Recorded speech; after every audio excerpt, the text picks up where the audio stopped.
ಓಂ ಶ್ರೀ ಗುರುಭ್ಯೋ ನಮಃ. ನಮಸ್ಕಾರ ಸ್ನೇಹಿತರೆ. ಆಲ್ರೌಂಡ್ ಕ್ಲಬ್ ಕನ್ನಡ ಚಾನಲ್ಗೆ ಸ್ವಾಗತ ಸುಸ್ವಾಗತ. ಇವತ್ತಿನ ವಿಡಿಯೋದಲ್ಲಿ ಮ್ಯಾರಿಗೋಲ್ಡ್ ಫ್ಲವರ್, ಚೆಂಡು ಹೂವು. ಹೂವಿಲ್ಲದೆ ನಾವು ಮಾಡುವ ದೇವರ ಪೂಜೆ ಅಪೂರ್ಣವಾಗಿರುತ್ತದೆ. ದೇವರ ಪೂಜೆಯಲ್ಲಿ ಚೆಂಡು ಹೂವನ್ನು ಯಾಕೆ ಹೆಚ್ಚಾಗಿ ಬಳಸಲಾಗುತ್ತದೆ? ನಾವು ಮಾಡುವ ದೇವರ ಪೂಜೆಗೂ ಚೆಂಡು ಹೂವುಗಳಿಗೆ ಇರುವ ಸಂಬಂಧವೇನು? ಇವತ್ತಿನ ಹೈಲೈಟ್ಸ್ ಅಲ್ಲಿ ದೇವರ ಪೂಜೆಯಲ್ಲಿ ಚೆಂಡು ಹೂವನ್ನು ಯಾಕೆ ಬಳಸಬೇಕು, ಎರಡನೆಯದು ಪೂಜೆಯಲ್ಲಿ ಚೆಂಡು ಹೂಗಳನ್ನು ಬಳಸುವುದರ ಪ್ರಯೋಜನ, ಮೂರನೆಯದು ದೇವರ ಪೂಜೆಯಲ್ಲಿ ಈ ಹೂವನ್ನೇ ಉಪಯೋಗಿಸಿ ಯಾಕೆ ಅಂತ ಈ ವಿಡಿಯೋದಲ್ಲಿ ಫುಲ್ ವಿಡಿಯೋ ನೋಡಿದ್ರೆ ನಿಮಗೆ ಫುಲ್ ಡೀಟೇಲ್ ಡಿಸ್ಕ್ರಿಪ್ಷನ್ ಎಲ್ಲ ಇರುತ್ತೆ. ಇನ್ನು ಹೊಸದಾಗಿ ನಮ್ಮ ಚಾನಲ್ ನೋಡ್ತಾ ಇದ್ರೆ ಖಂಡಿತ ಸಬ್ಸ್ಕ್ರೈಬ್ ಮಾಡ್ಕೊಳ್ಳಿ. ವಿಡಿಯೋ ಇಷ್ಟ ಆದರೆ ಶೇರ್ ಮಾಡಿ. ದೇವರ ಪೂಜೆಗೆ ಹಿಂದೂ ಧರ್ಮದಲ್ಲಿ ಅಪಾರ ಮಹತ್ವವನ್ನು ನೀಡಲಾಗಿದೆ. ನಾವು ದೇವರ ಪೂಜೆಯನ್ನು ಮಾಡುವುದರಿಂದ ಧನಾತ್ಮಕ ಶಕ್ತಿ ನಮ್ಮಲ್ಲಿ ನೆಲೆಸುತ್ತದೆ ಹಾಗೂ ಸಂತೋಷ ಮತ್ತು ಸಮೃದ್ಧಿಯನ್ನು ಪಡೆದುಕೊಳ್ಳಬಹುದು ಎನ್ನುವ ನಂಬಿಕೆ ಇದೆ. ದೇವರನ್ನು ಪೂಜಿಸುವಾಗ ವಿವಿಧ ರೀತಿಯ ವಸ್ತುಗಳನ್ನು ಬಳಸಿಕೊಂಡು ಪೂಜೆಯನ್ನು ಮಾಡಲಾಗುತ್ತದೆ. ಅದೇ ರೀತಿ ಪೂಜೆಯಲ್ಲಿ ನಾವು ಬಳಸುವ ಹೂವುಗಳಿಗೆ ಹೆಚ್ಚಿನ ಪ್ರಾಧಾನ್ಯತೆ ಇದೆ. ದೇವರ ಪೂಜೆಯನ್ನು ಹೂವುಗಳಿಲ್ಲದೆ ಮಾಡುವುದು ಅಪೂರ್ಣವಾಗಿರುತ್ತದೆ. ಹಾಗಾಗಿ ದೇವರ ಪೂಜೆಯಲ್ಲಿ ಆಯಾ ದೇವರಿಗೆ ಪ್ರಿಯವಾದ ಹೂವುಗಳನ್ನು ಬಳಸಿಕೊಂಡು ಪೂಜೆ ಮಾಡಲಾಗುತ್ತದೆ. ದೇವರ ಪೂಜೆಯಲ್ಲಿ ನಾವು ಹೆಚ್ಚಾಗಿ ಬಳಸುವ ಹೂವು ಏನಂದ್ರೆ ಅದುವೇ ಚೆಂಡು ಹೂವು. ಹಲವೆಡೆ ಈ ಹೂವನ್ನು ಗುಂಡೆ ಹೂವು ಎಂದು ಕರೆಯಲಾಗುತ್ತದೆ. ನಾವು ನಾನಾ ರೀತಿಯ ಸಾವಿರಾರು ಬಗೆಯ ಹೂವುಗಳನ್ನು ನೋಡಬಹುದು. ಆದರೆ ಚೆಂಡು ಹೂವನ್ನು ಯಾಕೆ ಪೂಜೆಯಲ್ಲಿ ಹೆಚ್ಚಾಗಿ ಬಳಸಲಾಗುತ್ತದೆ? ಪೂಜೆಯಲ್ಲಿ ಚೆಂಡು ಹೂಗಳನ್ನು ಬಳಸುವುದರ ಮಹತ್ವವೇನು ಗೊತ್ತಾ? ಒಂದನೆಯದು, ಇದು ದೇವರಿಗೆ ಪ್ರಿಯವಾದ ಬಣ್ಣ. ಧಾರ್ಮಿಕ ಗ್ರಂಥಗಳ ಪ್ರಕಾರ ಹಳದಿ ಮತ್ತು ಕೇಸರಿ ಬಣ್ಣಗಳನ್ನು ದೇವರಿಗೆ ಅತ್ಯಂತ ಪ್ರಿಯವಾದ ಬಣ್ಣಗಳಲ್ಲಿ ಒಂದಾಗಿದೆ ಎಂದು ಹೇಳಲಾಗುತ್ತದೆ.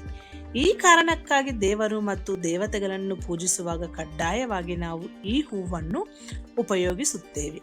ಹೆಚ್ಚಿನ ದೇವರು ಮತ್ತು ದೇವತೆಗಳೇ ಈ ಬಣ್ಣವನ್ನು ಇಷ್ಟಪಡುವುದರಿಂದಾಗಿ ಎಲ್ಲಾ ಪೂಜೆಗಳಲ್ಲೂ ಈ ಹೂವ ಅವಶ್ಯಕತೆ ಜಾಸ್ತಿ ಇದೆ. ಎರಡನೆಯದು, ವಿಷ್ಣುವಿಗೆ ಈ ಬಣ್ಣ ಎಂದರೆ ತುಂಬಾನೇ ಪ್ರಿಯ.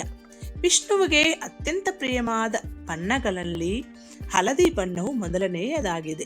ಅಂತಹ ಸಂದರ್ಭದಲ್ಲಿ ನೀವು ಭಗವಾನ್ ವಿಷ್ಣುವನ್ನು ಅಥವಾ ಅವನ ಯಾವುದೇ ಅವತಾರಗಳ ಪೂಜೆಯನ್ನು ಮಾಡುವಾಗ ಈ ಬಣ್ಣದ ಹೂಗಳನ್ನು ಅರ್ಪಿಸಿದರೆ ಶೀಘ್ರದಲ್ಲೇ ಅವನು ಸಂತುಷ್ಟನಾಗುತ್ತಾನೆ ಮತ್ತು ನಿಮ್ಮ ಪೂಜೆಯ ಪೂರ್ಣ ಫಲ ನಿಮಗೆ ದೊರೆಯುವಂತೆ ಮಾಡುತ್ತಾನೆ.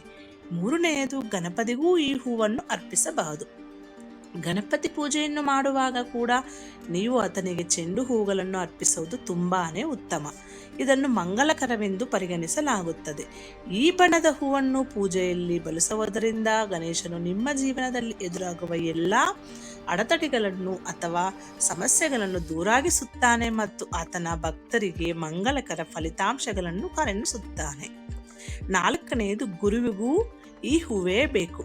ವಿಷ್ಣುದೇವನು ಹೇಗೆ ಹಳದಿ ಹಾಗೂ ಕೇಸರಿ ಬಣ್ಣವನ್ನು ಇಷ್ಟಪಡುತ್ತಾರೋ ಹಾಗೆ ಗುರುಗ್ರಹಕ್ಕೆ ಈ ಬಣ್ಣವೆಂದರೆ ಅಚ್ಚುಮೆಚ್ಚು. ಹಾಗಾಗಿ ನೀವು ದೇವರ ಪೂಜೆಯನ್ನು ಮಾಡುವಾಗ ಪ್ರತಿದಿನವೂ ಈ ಹೂವನ್ನು ಉಪಯೋಗಿಸಿಕೊಳ್ಳಿ. ಇದರಿಂದ ಆ ವ್ಯಕ್ತಿಯ ಗುರುವಿನ ಅನುಗ್ರಹವನ್ನು ಪಡೆದುಕೊಳ್ಳುತ್ತಾನೆ. ಇದು ವ್ಯಕ್ತಿಯಲ್ಲಿ ಜ್ಞಾನ ಮತ್ತು ವಿವೇಕವನ್ನು ವೃದ್ಧಿಸುತ್ತದೆ ಎನ್ನುವ ನಂಬಿಕೆ ಇದೆ. ಐದನೆಯದು, ತ್ಯಾಗದ ಸಂಕೇತ. ಚೆಂಡು ಹೂಗಳನ್ನು ತ್ಯಾಗದ ಸಂಕೇತವೆಂದು ಪರಿಗಣಿಸಲಾಗುತ್ತದೆ. ಇದು ತನ್ನ ಒಂದೊಂದು ತಲೆಗಳಲ್ಲೂ ಒಂದೊಂದು ಬೀಜವನ್ನು ಹೊಂದಿರುತ್ತದೆ. ಎಲ್ಲಾ ಬೀಜಗಳನ್ನು ಈ ಹೂವು ಸಮಾನವಾಗಿ ಹಿಡಿದುಕೊಂಡಿರುತ್ತದೆ. ಹಾಗಾಗಿ ಈ ಹೂವನ್ನು ತ್ಯಾಗದ ಸಂಕೇತ ಅಥವಾ ಪ್ರತೀಕವೆಂದು ಪರಿಗಣಿಸಲಾಗಿದೆ. ಎಲ್ಲಾ ದೇವರುಗಳು ಈ ಹೂವನ್ನು ಅಥವಾ ಈ ಹೂವಿನಲ್ಲಿನ ಬಣ್ಣವನ್ನು ಇಷ್ಟಪಡುವುದರಿಂದ ದೇವರ ಪೂಜೆಯನ್ನು ಮಾಡುವಾಗ ಈ ಹೂವನ್ನು ಬಳಸಬೇಕು.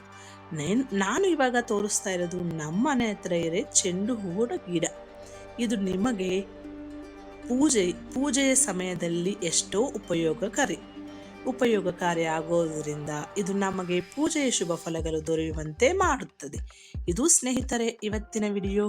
ಈ ವಿಡಿಯೋದಲ್ಲಿರುವ ಎಲ್ಲ ಅಂಶಗಳು ನಿಮ್ಮ ಸ್ವಂತ ವಿವೇಚನೆ ಬಳಸಿ ನಿರ್ಧಾರಗಳನ್ನು ತೆಗೆದುಕೊಳ್ಳಿ. ಚೆಂಡು ಹೂವು ನಿಮ್ಮ ಮನೆ ಹತ್ರ ಇದ್ರೆ ಕಮೆಂಟ್ ಮೂಲಕ ತಿಳಿಸಿ. ಮುಂದಿನ ವಿಡಿಯೋದಲ್ಲಿ ಸಿಗೋಣ. ಅಲ್ಲಿವರೆಗೂ ಧನ್ಯವಾದಗಳು.